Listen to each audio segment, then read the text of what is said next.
commentary, the third one. And y'all know who this is once again. It's your boy, the dashing one, Dashing Tru Inferno. AKA Genuine the Second, AKA Mr. Smash Adams, AKA James Bond the Third, AKA the new Jay Gatsby, and AKA the new Stephen A. Smith. Yes, that's what I'm talking about. But that's more likely the only time you'll hear me laugh in this commentary, because we're going to pick up where we left off last week. We are still talking about issues within the NFL and then some. And I'm going to pick on the ladies in this video because, yes, an actual female has been charged of domestic violence. And not just any female. We're talking about one near a global stage. But we'll get to that later. But we got to talk about the whole Ray Rice NFL mishandling the situation. Okay, that was a bit funny there. But anywho, the problem here, well, not the problem here, but now the word is Ray Rice is actually appealing his indefinite suspension. Now, and I'm going to be honest with you, I have no problem with it. Now, you're probably wondering, wait a minute, wasn't he the abuser? How can you have no problem with him appealing the suspension? Well, you got to look at it like this. Well, first of all, I don't think a lot of people would be asking me that the way things are nowadays. I'll get more on that in a second. This is a long video, so I got a lot of time to talk about all this stuff. So, the reason why I don't have a problem with it is this. You gotta rewind back to February when the incident happened, obviously. And the only thing we saw was Ray Rice dragging his dead fiance, now wife, out of the elevator.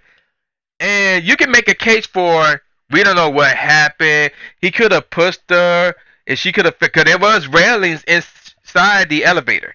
He could have pushed her, and she could have fell, her head could have hit the railing, and boom, she's knocked unconscious. She could have accidentally tripped and hit the railing, and boom, there was no dispute. It wasn't clear as far as what happened in there. But then, obviously, it was flat out told that, yeah, Ray Rice just knocked this chick out. Yeah. So, knowing that, the NFL suspended him for 2 games. Now, I was one of the people who was like, 2 games, that's it? Like, no. I fooled a Family Guy. No. Okay, I'll laugh again, so sue me. But anywho, I was like, no, it should have been 4 games. And now that I think about it, 4 to 6. That's what I thought. And many months later, TMZ brought up that footage that was shot inside the elevator showing Ray Rice pushing her face aside, showing Ray Rice spitting in her face, showing Ray Rice knocking her out with the left hook. Thus, she did fall on the railing and thus being unconscious, showing Ray Rice checking on her with his left foot, basically tapping her with his left foot like it was like a deadly animal or something. And then finally showing Ray Rice dragging her out the elevator. And many months after the incident, when this video was released, the whole world just went in an uproar like, oh, no, man, he needs to be gone. He needs to be suspended for life, blah, blah, blah. And I'm like, and, it looked bad, but at the same time, I was like, we all knew he knocked her out, so seeing the footage don't really change much. But yeah, I understand that, yeah, he did spit on her, pushed her face aside, tapped her with his foot, and all that crap. Now, the latest word we go on that footage is Roger Goodell, the commissioner of the NFL, is challenging that footage, saying that TMZ edited that footage. So now I'm like, whoa, okay. So I'm going to toss that footage aside. But lately, bottom line is, the public has been on the uproar.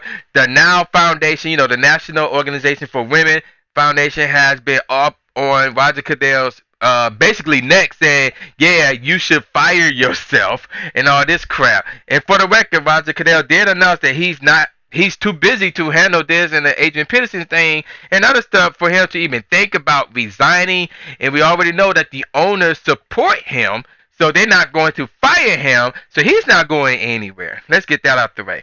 But the problem regarding Ray Rice, well, the thing about Ray Rice appealing his suspension is this. The reason why, and the only reason why Ray Rice got the indefinite suspension wasn't because it was the letter of the law. It wasn't because it was the right thing to do.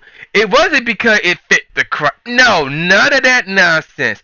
Ray Rice's suspension went from 2 games to indefinite because of the fact it was strictly a PR move.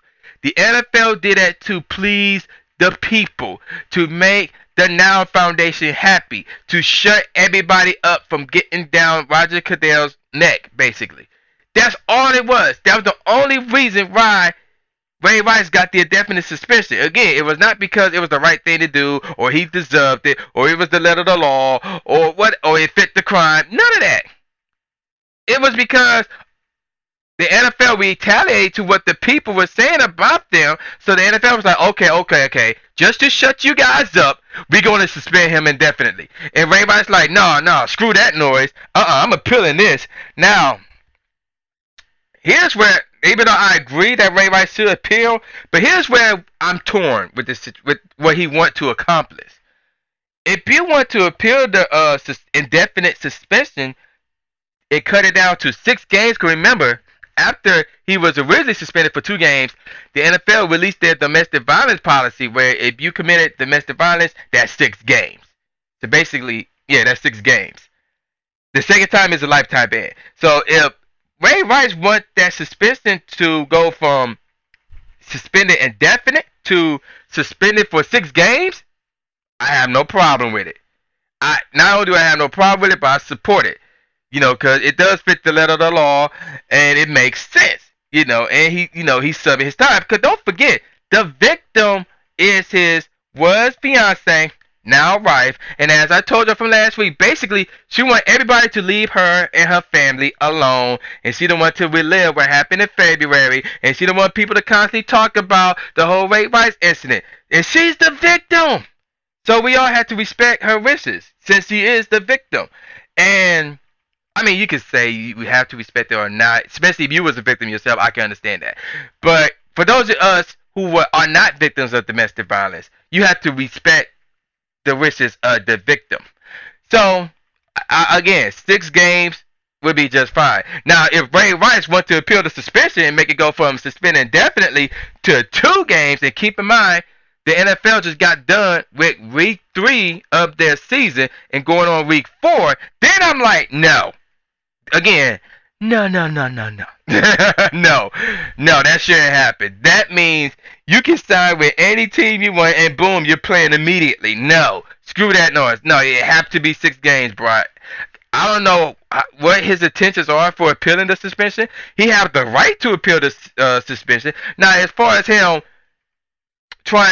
what he's trying to accomplish, I don't know. Nobody knows. Again, if it's 6 games, yeah, so be it. I have no problem with that. But is it back to that original 2 games crap? No. Screw that noise. You ain't no. That shouldn't happen. And I want to talk about how everybody's priorities are wrong in this situation. Everybody is showing so much negativity toward Roger Goodell. Like, he's the abuser here. No. Ray Rice is the one who committed the crime. Ray Rice should be the one getting all the negativity. But yet, it seems like the only time anybody want to mention Ray Rice is when they were referring to the Ray Rice situation. That's it. Not talk about the guy himself, but talk about the situation which is titled the Ray Rice situation. And I'm like, no. He should receive the most negativity because, why? He's the one who committed the crime. He's the one who knocked his fiance, now wife, out. He should deserve the most negativity, not Roger Goodell. Now, who's to be in second place in that negativity deserved list? The NFL owners. Why? Because they are Roger Goodell bosses. Remember, yes, Roger Goodell is the commissioner of the league. He makes the rules. He basically writes the law for the NFL. He's everybody judge, jury, execution, and so forth and whatnot. But who writes his paychecks? The NFL owners. Who decides his fate? The NFL owners. Who basically is in his ear telling him what he should and shouldn't do in this league? The NFL owners. And there's 32 of them.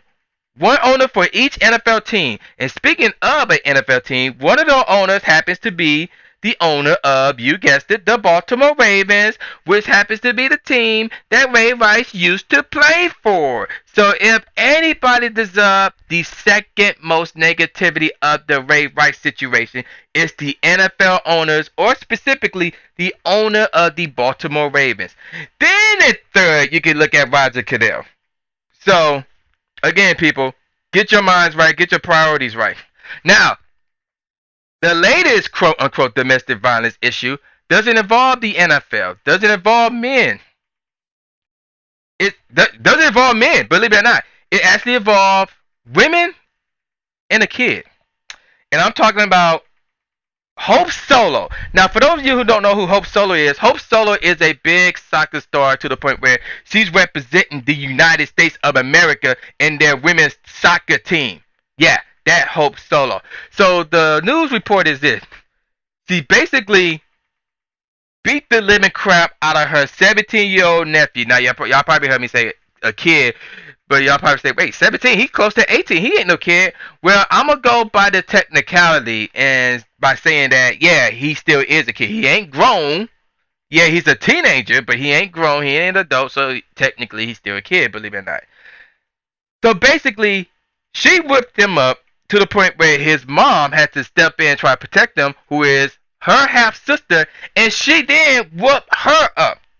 And now, the difference between this and the whole Ray Rice scenario and even the whole Adrian Peterson scenario is Ray Rice and Adrian Peterson, yeah, they basically flat out told everybody, yeah, we did that shit. Yeah, we did it. There's no question about that.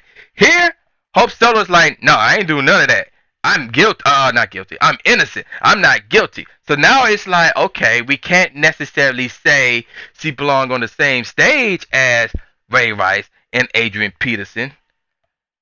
Okay, that's fine and dandy. However, at the same time, the police report, if I try to remember what they said, like the nephew had scratches on his ear and on his face. Basically, his ear and face got messed up. And I'm like, yeah, she's saying she's not guilty, but it don't look good. But then again, we still don't know what happened. We don't have concrete evidence as far as what happened, unlike the Ray Rice situation, unlike the Adrian Peterson situation, where we actually saw pictures and videos. Granted, one of those videos could possibly be edited by TMZ, but that's another story for another day. But the bottom line is this. With Ray Rice, with Adrian Peterson, they came out, admit that they did it, and we got proof that they did it. Hope Solo, she's saying she's innocent, and there's no proof. But here's where the problem lies. The USA women's soccer team still got her on the team. She's still practicing with the team. They still planning on letting her play for the team, despite the fact she's involved in a quote-unquote domestic violence loss. I don't get right. Her fiance or boyfriend or girlfriend was involved in anything like that. I don't know why they call it that, but we gotta roll with it. The misdemeanor domestic violence. That's what they call it. That's what they accuse her of. Misdemeanor domestic violence assault. I was just saying misdemeanor assault and leave it at that. But that's me. And my thing is, what? And let's be clear. This ain't no pro league that's only Americans play. I mean, not only Americans play. Let me rephrase that. This ain't just another pro league within the United States. So it's a United States of America problem. No. We are talking about the U.S., the United States of America's women's soccer team, who go out all over the world, play against women's soccer team from every other country within the entire planet Earth. So this is somewhat of a global scale. And you mean to tell me you want her to represent us despite this lingering around? Please, that's a double standard. You got Ray Rice, who is suspended indefinitely. You got Adrian Peterson, who is on the exempt list, meaning he cannot practice, he cannot play for the Minnesota Vikings. Some people saying his season's done already. But yeah, he's still getting paid, but whatever. I have no problem with that. But still though, she should not be doing anything with this squad. That give people like Lana and Rooster from Russia and every other from every other country to come here and talk about something. Y'all support domestic violence because y'all let your athletes play against us. Like, no! She should not be doing anything with this women's soccer team. Nothing at all. Nothing at all. They need to get their minds right. and you are hearing it. My second single off the upcoming Kyoto Hour Volume 2 album. Yes, it is called Kaigensen no Kurujinju. And what that means is coastline cruise. What that means, that's what that translates to. This is out now on my YouTube channel. Just click on the top left box to hear this beat at its entirety. This is the new Jay Gatsby, aka James Bond III, saying peace out, y'all.